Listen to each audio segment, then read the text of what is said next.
Okay, so we're going to do a clinical presentation case of obstructive sleep apnea, and my name is Andrea Nutting, and let's get started.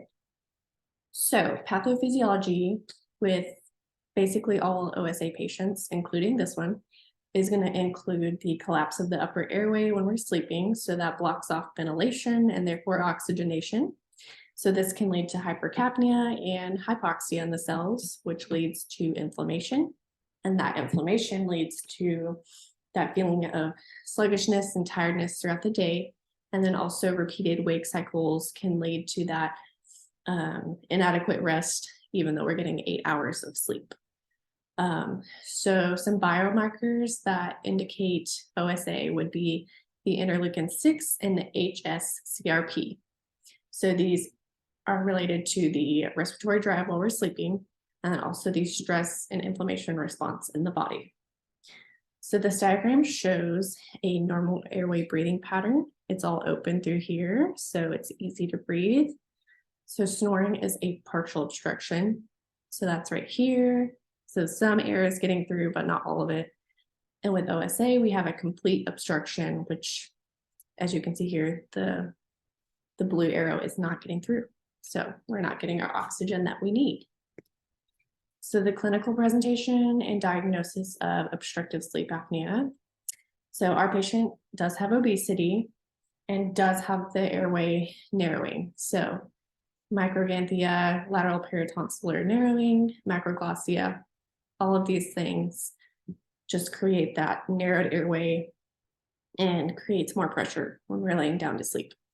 So the stop bang questionnaire was used to have the patient self-report like how tired they are, and then other physical characteristics that might lead to the OSA diagnosis. And then also a polysomnography test can be used to identify the activity in the brain when we're sleeping, if we're awake, all of those things to lead to OSA diagnosis.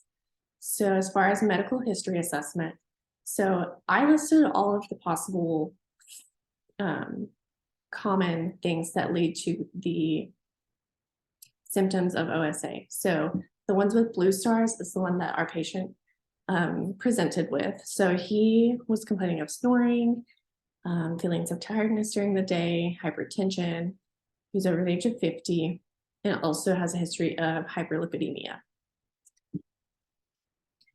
So pharmacology, we use stimulants to create that feeling of wakefulness during the day for our OSA patients. So this one has a star next to it. So this is what our patient was prescribed. So this is to induce wakefulness during the day. And the contraindication would be just an allergy to the medication. So we'd want to educate on what that would look like. And then as far as adverse effects, we can overstimulate. So we can cause anxiety and nervousness by doing too much with the medication. So if we're too tired, we can become too awake. So just like a little balancing act. And then we would want to consider if they're able to take oral tablets, because that's usually the form that this drug comes in. So outcomes. So the day of diagnosis, the patient was prescribed the drug Provigil. So this was to enhance daytime wakefulness. And then we also suggested the CPAP machine usage. So we educated on how to use the mask properly and how to use the settings at home. And then we also educated on some lifestyle modifications that could help with comorbidities that come with OSA. So as you remember, the patient does have a history of hypertension, hyperlipidemia, and obesity. So just some things that would help prevent the progression of those diseases. So outcomes at our 6-week checkup.